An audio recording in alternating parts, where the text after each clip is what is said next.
Bonjour à tous, bienvenue sur Échec et Pédagogie. Bonjour Laurent. Bonjour Romu, bonjour à tous. Alors aujourd'hui, votre tactique quotidienne habituelle. Donc c'est une position tirée d'une partie de très très haut niveau puisqu'elle oppose Anatoly Karpov à Arthur Yusupov, une partie jouée au fort tournoi de Linares en 1989. Donc le trait est au blanc. Donc, on va vous donner un petit indice quand même parce qu'aujourd'hui c'est quand même relativement difficile et assez long. Il y a pas mal de choses à voir et surtout c'est une tactique qui va vous procurer un gros avantage si vous voyez tout, mais ça ne sera pas forcément un abandon de la part des Noirs, mais les Blancs auront un gros avantage. Voilà. C'est tout ce qu'on peut vous dire pour vous aider. Et maintenant, à vous de mettre sur pause la vidéo, de chercher par vous-même. Et ensuite, Laurent va nous faire découvrir la suite qu'a joué Karpov. Oui, effectivement, aujourd'hui, pas de mat ou pas de gain de dame ou quelque chose comme ça, mais la prise d'un avantage. Alors, ce qui sera déjà pas mal, on est au sortir de l'ouverture, on reconnaît les contours d'une hollandaise Leningrad, et voilà, il faut que Karpov, avec les Blancs, essaie de passer à l'action, on va dire. Alors, qu'est-ce qui nous fait penser qu'il doit passer à l'action ? Déjà, il a mobilisé toutes ses pièces sur des cases très correctes. Et en plus, il y a quelques éléments qui nous font penser dans cette position que les Blancs doivent passer à un jeu concret et essayer de prendre l'initiative. Le premier élément à souligner, c'est le fait que la tour C1 fait face à la dame C7. Une autre remarque, c'est que le fou B2 et le cavalier F3 travaillent de concert pour mettre une certaine pression sur le pion E5, qui n'est lui-même défendu que par la dame C7. Et de manière générale, les pièces blanches semblent disposées de façon un petit peu plus harmonieuse, puisque les noirs ont toujours une tour sur A8, le cavalier sur C5 le cavalier sur A6, pardon, justement, aimerait aller sur C5, mais il n'y est pas encore.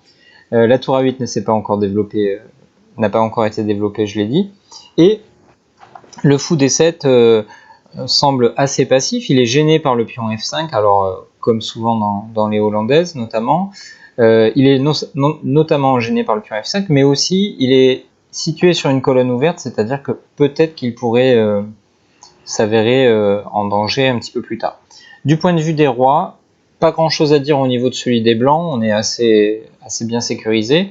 En revanche, avec les noirs, là aussi, le coup F5 peut être critiqué, puisque le roi G8 se retrouve sur une diagonale. Alors, dire à ce moment-là qu'elle est faible, ce serait peut-être un peu exagéré, parce qu'on ne voit pas très bien pour l'instant comment les blancs pourraient en profiter. En revanche, sur le long terme, peut-être qu'on pourrait avoir des idées de ce point de vue-là. Donc de manière générale, les blancs ont une meilleure position, une meilleure disposition de pièces, mais assez rapidement, les noirs pourraient avoir, après par exemple les coups cavalier C5 et tour à D8, suivi pourquoi pas de l'invasion de la case E4 par les cavaliers, les noirs pourraient se retrouver avec une position très très correcte en quelques coups, et donc il faut agir rapidement pour ne pas laisser le temps à Yusupov de terminer la mobilisation de ses pièces et ainsi prendre l'initiative. Donc, l'élément prépondérant dans cette situation, c'est, comme je l'ai déjà dit, le fait que la tour blanche soit face à la dame noire et que le fou B2, avec le cavalier F3, attaque le pion E5 qui manque un petit peu de soutien pour l'instant. Donc l'idée tactique que Karpov a joué, et probablement avant de le jouer, il a calculé très très loin, comme vous allez le voir, c'est le coup cavalier B5.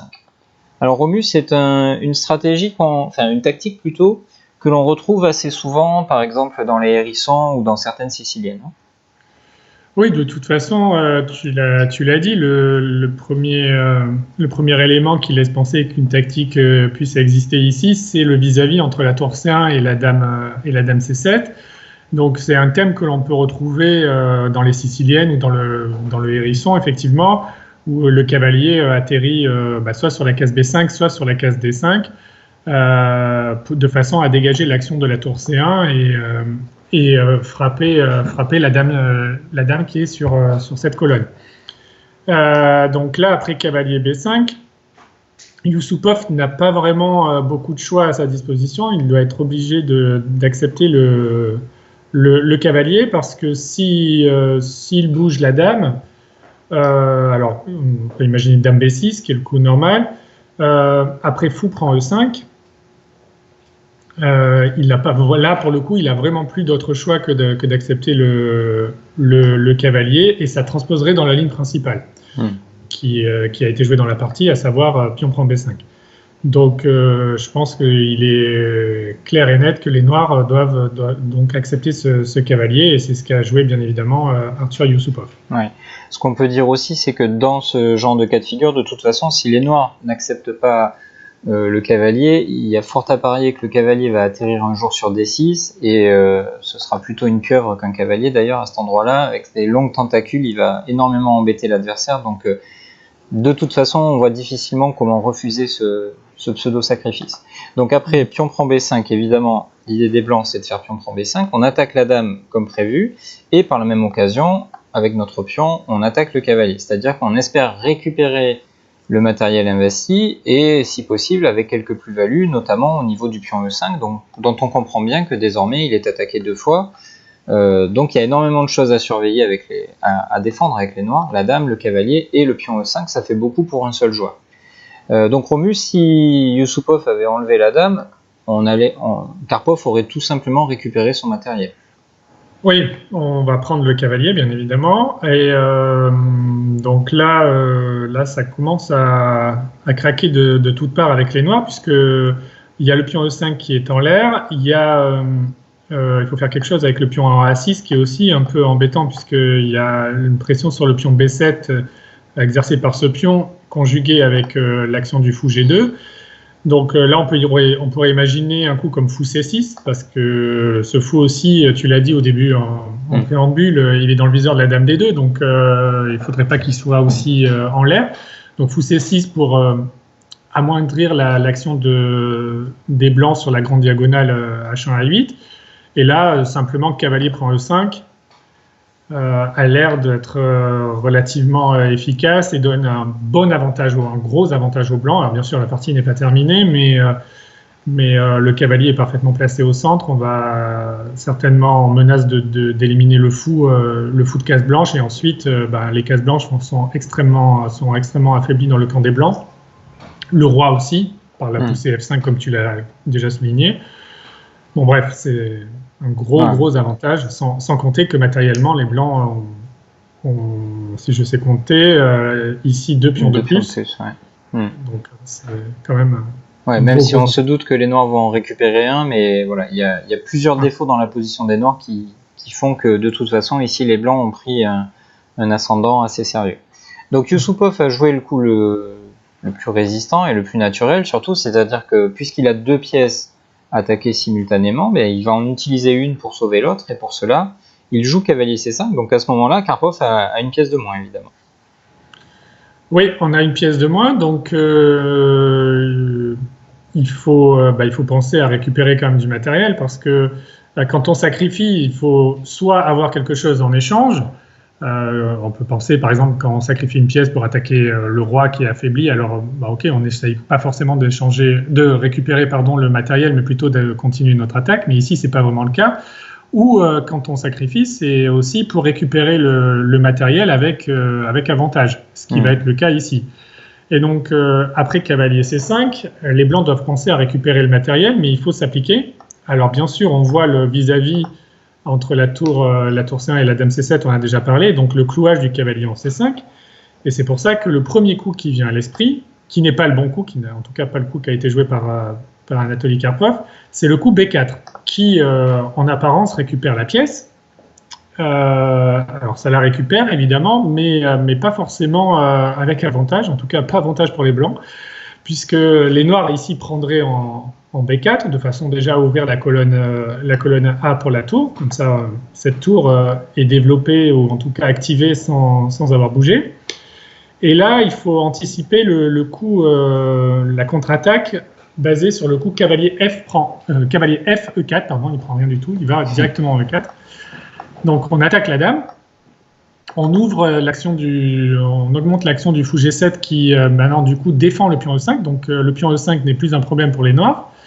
Donc il faut bouger la dame, on peut penser par exemple à la dame C2 de façon à garder toujours le clouage du cavalier C5. Donc le cavalier C5 est perdu, mais les noirs peuvent simplement prendre le pion en B5 Et là, bon, les blancs n'ont pas d'autre choix que de récupérer le cavalier en C5, mais on ne peut pas vraiment être satisfait avec les blancs, pardon, puisque les noirs ont une position extrêmement active. Alors, par exemple, roi H8 pour éviter tout désagrément sur la diagonale, comme dame B3 échec, par exemple. Mais ici, les noirs ont une très très bonne position, je pense, parce que les pièces sont relativement actives. Le cavalier en E4, le fou en B5, la tour en A8. Ce duo de pions en E5, qui contrôle beaucoup de cases. Et les pièces blanches sont pas si bien placées que ça. Le pion en C5 est peut-être plus une faiblesse qu'une force. Le fou en G2, pour le moment, ne s'exprime pas en raison du cavalier en F3 et du cavalier en E4 qui est fortement incrusté dans la position blanche.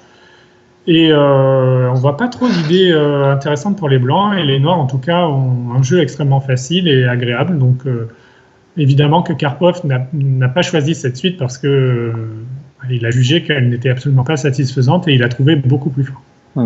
Ce qui est instructif surtout, je pense, c'est qu'il a dû calculer tout ça avant le premier coup de la tactique, évidemment, avant cavalier B5, et il semblerait humain de calculer B4 en premier, et il n'a pas baissé les bras. Et une fois qu'il s'est rendu compte que B4 ne fonctionnait pas, il a regardé s'il n'y avait pas d'autres coups candidats, parce que intuitivement, il a dû sentir que quand même l'ouverture de cette colonne C était la bonne direction, mais il ne s'est pas arrêté à cet échec entre guillemets de la variante avec B4, et donc il est allé chercher un autre coup, toujours un coup d'attaque, un coup dynamique, avec cette fois-ci fou prend E5, donc on récupère ce fameux pion qui était l'une de nos cibles, et on gagne un tempo sur la dame, et on va déstabiliser encore un petit peu plus l'organisation des noirs, parce que désormais, au-delà du fait qu'on attaque la dame, on va aussi avoir des menaces du type fou prend F6, afin de gagner la case D5 pour la dame, faire échec au roi, et par la même occasion attaquer le cavalier. Donc tout s'enchaîne comme dans un rêve pour les blancs, et d'ailleurs après dame prend B6, c'est exactement ce qui va se passer, fou prend F6, on élimine le défenseur de D5, et désormais Romu, les noirs là sont vraiment dans les cordes. Oui, parce que les blancs vont récupérer la pièce, et s'ils récupèrent la pièce, là pour l'instant ils ont 2 pions de plus, donc s'ils récupèrent la pièce, l'avantage sera énorme, voire gagnant. Donc dans la partie, ici Yusupov a simplement repris le fou en F6 par fou prend F6, mais on pouvait aussi imaginer un coup intermédiaire, en tout cas il fallait l'envisager, le coup cavalier E4. Alors, pourquoi c'est un coup qu'il faut envisager? Tout simplement, on l'a dit, le cavalier en C5 est clairement la cible des blancs, puisque le but du coup fou prend F6 était d'éliminer le défenseur de la case D5 de façon à faire dame D5 échec et se venger sur le cavalier, comme tu l'as dit juste avant. Donc on pourrait se dire, je vais bouger le cavalier de façon à attaquer la dame et ensuite simplement récupérer le fou. Mais là, bien évidemment, on ne va pas perdre de temps. Oui, en plus, cerise sur le gâteau, on attaque F2. Ouais. Donc là, on ne perd pas de temps avec les blancs et on va jouer dame D5 échec. Fou E6 continue d'attaquer tout le monde, ouais. Voilà, fou E6. Et là, dame D4, le petit coup qui nous facilite la vie, puisque, ça part la menace dame prend F2, et ça attaque la dame en B6, et en même temps, ça attaque le fou G7. Donc c'est vraiment un coup multifonction qui facilite la vie, qui va simplifier la position et qui va permettre aux blancs de calmer l'activité temporaire des noirs et ainsi digérer le matériel d'avance. Donc là, dame prend D4 est plus ou moins forcé, fou prend D4, fou prend B3 histoire de récupérer au moins un pion au passage, et après fou prend G7 et cavalier D4. Les blancs arrivent à stabiliser la position, ils possèdent la colonne ouverte, on menace déjà tour C7, on a un pion d'avance, faut pas l'oublier. Que des pièces actives, le cavalier en D4 est très fort, il attaque le fou B3, il a un œil sur la case E6 éventuellement, il défend le pion B5 si besoin, le fou G2 a une belle diagonale et si le cavalier E4 s'en va, il y a le pion de B7 en ligne de mire, la tour en C1, on l'a dit, est fortement placée sur cette colonne et vise C7, et donc on peut considérer que cette position est entre gros avantages et quasiment gagnant, en tout cas pour le niveau un joueur du niveau de Karpov. Oui, tout à fait. Ouais. Donc revenons en arrière. Je pense qu'à la fin de la vidéo, on repassera quand même ce qui s'est passé exactement dans la partie, parce qu'il y a énormément de petites variantes. qu'il fallait avoir calculé. Donc sur fou prend F6 pour gagner la case D5, tu viens de nous démontrer que Yusupov n'avait pas le coup intermédiaire cavalier E4, donc il s'est contenté de récupérer le matériel en F6, et donc désormais Dame D5 échec nous permet, grâce à cet échec, de faire une attaque double. Et bien entendu, ici les Noirs ont différentes options pour parer l'échec, mais dans tous les cas de figure, ils vont perdre, ils vont devoir rendre le matériel que Karpov avait cédé, avait sacrifié. Par exemple, si fou E6, on va prendre en C5, Dame prend, tour prend, et désormais les Blancs ont 2 pions d'avance comme dans beaucoup de variantes de cette tactique, et si les Noirs cherchent à récupérer au moins un pion par fou prend B3, il y aurait au minimum, il y a sûrement d'autres coups possibles, mais il y aurait au minimum cavalier D2 qui attaque simultanément le fou B3 et le pion B7, et encore une fois, les Blancs ont un gros avantage, et en plus, quand on s'appelle l'Anatoly Karpov, ce genre d'avantage, c'est notre pain quotidien, on va dire. Donc fou E6 ne va pas. Arthur Yusupov a préféré parer l'échec avec le cavalier, donc il préfère rendre le fou D7 pour 2 raisons. La première, c'est que ce fou, comme on l'a constaté au fil des variantes, n'est pas extrêmement puissant, et surtout, Romu, il y a une idée qu'il fallait avoir anticipée absolument, c'est qu'après Dame prend D7 pour récupérer le matériel, la Dame n'a plus de case en cas de tour D8. Et là, si on est surpris, ça veut dire qu'on joue aux échecs avec le hasard, mais ça va pas. Ouais, de toute façon, c'est une des difficultés de cette tactique, et elle est assez longue. Il y a pas mal de petites variantes, et surtout, il y a cette pointe qu'il fallait avoir anticipée et qui quand même est déjà le 6e coup de la variante. Effectivement, quand on aventure la Dame au milieu des pièces adverses, il faut toujours imaginer le scénario où elle ne ressort pas, ce qui est le cas ici. Elle n'a plus de case, donc il fallait vraiment avoir anticipé cela, et nul doute que Karpov l'avait vu, hein. C'est pas arrivé comme une surprise sur l'échiquier, il avait tout vu, bien évidemment.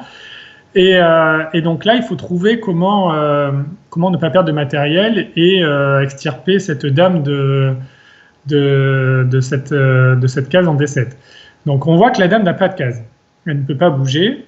Tout est bien protégé chez les Noirs.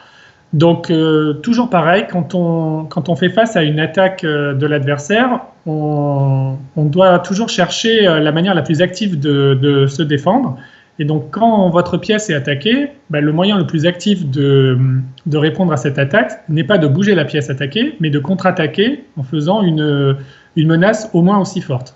Donc comme on nous attaque la Dame, une attaque au moins aussi forte que celle-là, c'est forcément attaquer la Dame adverse. Donc ici, quel est le coup qui attaque la Dame? C'est tour C6. Donc c'est la pointe tactique qu'il fallait avoir vue. Un joli coup d'interception, puisque le coup attaque la Dame, mais surtout empêche la Dame B6 de défendre le cavalier en E6. Ouais. Alors par la même occasion, il s'agit aussi d'un sacrifice de qualité positionnelle, puisque les Noirs pourraient, ce n'est pas le cas, c'est pas ce qui s'est passé dans la partie, mais les Noirs pourraient accepter la qualité. Après quoi, Karpov avait prévu Dame prend E6 sur échec, et malgré sa qualité de moins, il a une position tout à fait avantageuse pour différents points. Alors, j'avance encore d'un coup la variante pour pouvoir l'expliquer plus facilement, mais en échange de la qualité, les Blancs ont 2 pions, notamment des pions à l'aile Dame qui pourraient devenir très dangereux, mais aussi le roi noir paraît exposé. Ici, on menace des choses du style cavalier sur D7. La tour F8 ne peut pas bouger parce que ça céderait l'accès à la case F7. Il y a les fous de couleur opposée sur l'échiquier, ce qui favorise traditionnellement l'attaquant. Donc de manière générale, ici, les Noirs se retrouvent en grande difficulté malgré leur qualité d'avance, et nul doute que Yusupov n'a pas choisi cette variante-là parce qu'il a estimé que, en pratique au moins, c'était vraiment impossible à sauver, on va dire. Donc après ce magnifique tour C6, qu'il fallait avoir vu donc 6 ou 7 coups à l'avance, hein, c'était au milieu d'une forêt de variantes, c'était quand même vraiment pas facile à voir. Ce qui s'est passé, c'est que Yusupov a accepté l'échange des dames, il n'avait pas vraiment d'autre option finalement, et arrivé dans cette situation-là, Romu, on a 2 pions de plus, mais c'est encore trop tôt pour se reposer sur nos lauriers. Hein. Oui, bah, c'est un peu le même raisonnement que ce que l'on a dit deux coups auparavant avec la dame. On a gagné du matériel, mais la tour s'est fourvoyée dans le camp adverse et on se rend compte que cette tour n'a pas forcément beaucoup de cases. Alors certes, elle attaque le cavalier en E6, mais si le cavalier bouge, ce qui bien sûr va être le cas dans la partie, bah, la tour n'a plus de cases. Alors c'est pas forcément très facile de l'attaquer avec les noirs, mais en tout cas, elle ne bouge pas. Donc c'est toujours pareil quand on calcule une suite plus ou moins longue, une suite tactique dans laquelle on débouche sur une position où une de nos pièces est un peu enfermée. Il ne faut surtout pas s'arrêter dans le calcul en se disant bon, ben, j'ai du matériel en plus et je trouverai bien comment sortir la pièce. Il faut être têtu, persévérer et trouver, déjà s'assurer qu'on ne perd pas du matériel et ensuite trouver comment sortir notre pièce qui est un peu enfermée. Donc Karpov, évidemment, j'ai envie de dire, s'est assuré de ne pas perdre cette tour en B6 et a résolu ses problèmes techniques et ensuite a réussi à convertir son avantage matériel. Ouais, ce qu'on peut souligner, c'est que Karpov n'est pas le seul à avoir joué cette tactique. En préparant cette vidéo, on s'est rendu compte qu'elle avait aussi été jouée par une très forte joueuse qui s'appelle Alisa Maric en 1994. Bon, il y a fort à parier, sans faire injure au niveau d'Alisa Maric, il y a fort à parier qu'elle connaissait la partie de Karpov et que sa victoire était due à une grosse préparation. Mais bon, c'est toujours assez amusant de voir qu'une même combinaison a été jouée 2 fois dans la pratique. Donc ici, pour illustrer ce que tu viens de dire, on peut peut-être simplement faire défiler les prochains coups de la partie. Donc Yusupov a joué cavalier C5. L'adversaire d'Alisa Maric avait choisi roi F7, si je dis pas de bêtises. Et donc, dans la partie entre Karpov et Yusupov, on voit la menace qui est fou D8 pour profiter de la tour enfermée, comme tu le disais. Ici, Karpov a joué B4, qui attaque le cavalier. Et après, prise sur B4, prise sur B4. En chassant le cavalier, les blancs vont retrouver l'accès au minimum à la case E6 et vont pouvoir sauver leur pièce. Sauver leur qualité, en tout cas. Après, cavalier E4, il y a eu le coup E3. Roi F7 et maintenant H4. Donc là, on passe dans la phase technique. On va peut-être pas aller beaucoup plus loin, Romu. Mais très clairement, ici, Karpov a un très net avantage et bien sûr, connaissant sa technique, qui est souvent sans faille, les blancs vont gagner la partie. Donc, il suffit, juste pour compléter ou en tout cas dire un dernier mot sur la position finale. Là, donc on a 2 pions de plus avec les blancs. Et les prochains coups sont assez faciles. Il va certainement activer sa dernière pièce, à savoir la tour E1. Il va la placer sur une colonne ouverte. On imagine la case C1 a l'air intéressante. Placer le cavalier sur D4, de façon à activer ce cavalier pour avoir la case E6 notamment, et 2, ouvrir la diagonale du fou G2. Et ensuite, peut-être même faire fou prend E4 de façon encore une fois à éliminer la pièce active des noirs et petit à petit simplifier la position. Ça va prendre peut-être une dizaine de coups, peut-être un peu plus même, mais ce qui est sûr, c'est que la victoire est clairement à portée de main et il n'y a pas vraiment de contre-jeu chez les noirs et Karpov a gagné assez tranquillement. Ok.